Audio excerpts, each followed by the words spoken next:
British ఎన్నికల్లో భారతీయ సంతతికి చెందిన రిషి సునాక్ కన్జర్వేటివ్ పార్టీ ఘోరంగా పరాజయం చెందింది.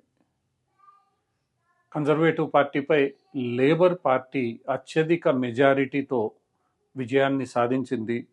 సుమారు 400 స్థానాలకు పైగా బ్రిటన్ పార్లమెంటులో గెలుపు సాధించి లేబర్ పార్టీ అధినేత కీర్ స్మార్టర్ మరోమారు మొట్టమొదటిసారి ప్రధానిగా ఎంపికయ్యారు. 14 ఏళ్ల తర్వాత లేబర్ పార్టీ సాధించిన ఈ ఘనత భారత సంబంధాలలో మరో మలుపు తిప్పనున్నాయి.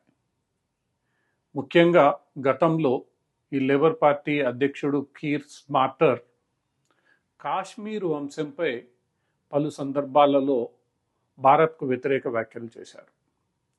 కాశ్మీరీయులకు తమ దేశాన్ని ఎంచుకునే స్వేచ్ఛ ఉండాలని, వారు స్వతంత్రంగా ఉండాలని కోరుకుంటే కాశ్మీరీయులకు ఆ అవకాశం ఇవ్వాలని కూడా కీర్ స్మార్టర్ వ్యాఖ్యానాలు చేశారు.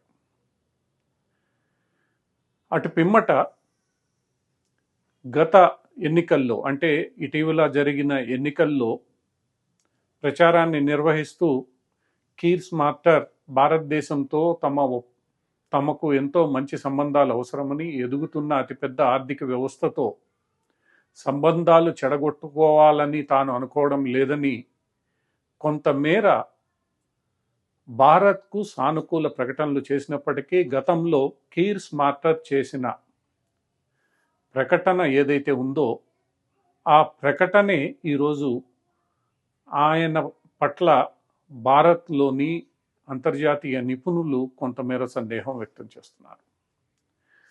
అయితే అదే సమయంలో లేబర్ పార్టీ తరపున విదేశాంగ శాఖ మంత్రిగా ఎంపిక చేయబడ్డ వ్యక్తి భారత్తో సంబంధాలను గట్టిగా నెలకొల్పాలని, భారత్తో బ్రిటన్ మంచి సంబంధాలను కలిగి ఉండాలని వాదించే వ్యక్తిని నియమించడం జరిగింది. దీంతో రాబోయే రోజుల్లో లేబర్ పార్టీ అధినేత భారత్తో మంచి సంబంధాలు కోరుకుంటున్నారని, తదనుగుణంగానే తన విదేశాంగ శాఖ మంత్రిని నియమించారని విశ్లేషకులు అభిప్రాయపడుతున్నారు. ఎందుకంటే ఈరోజు బ్రిటన్ను అతలాకుతలం చేస్తున్నది దాని ఆర్థిక సమస్యలే. అలాంటి ఆర్థిక సమస్యలు ఎక్కువగా ఉన్న నేపథ్యంలో ప్రపంచంలో అతి పెద్ద వాణిజ్య దేశమైన భారతదేశంతో సంబంధాలను గందరగోళంలో నెట్టే ప్రయత్నం లేబర్ పార్టీ చేయలేదు. ఈ దిశగానే లేబర్ పార్టీ ఆలోచనలు, లేబర్ పార్టీ తన విదేశాంగ శాఖ మంత్రి ఎంపిక లాంటివి సూచిస్తున్నాయని విశ్లేషకులు అభిప్రాయపడుతున్నారు. ఏది ఏమైనప్పటికీ కన్జర్వేటివ్లతో భారతదేశానికి ఉన్న సుహృద్భావ వాతావరణం కొంతమేర లేబర్ పార్టీతో లేదనే మనకి అనిపిస్తోంది. ఎందుకంటే ప్రధానంగా భారతదేశంలో జాతీయవాద ప్రభుత్వం ఉన్న నేపథ్యంలో లేబర్ పార్టీకి ఇక్కడ అధికారంలో ఉన్న భారతీయ జనతా పార్టీకి కొంతమేర సైద్ధాంతిక విభేదాలు ఖచ్చితంగా ఉంటాయి. ఈ సైద్ధాంతిక విభేదాలు ఈ రెండు దేశాల మధ్య సంబంధాల్లో కొంతమేర ఇబ్బంది కలిగించే అవకాశము లేకపోలేదు.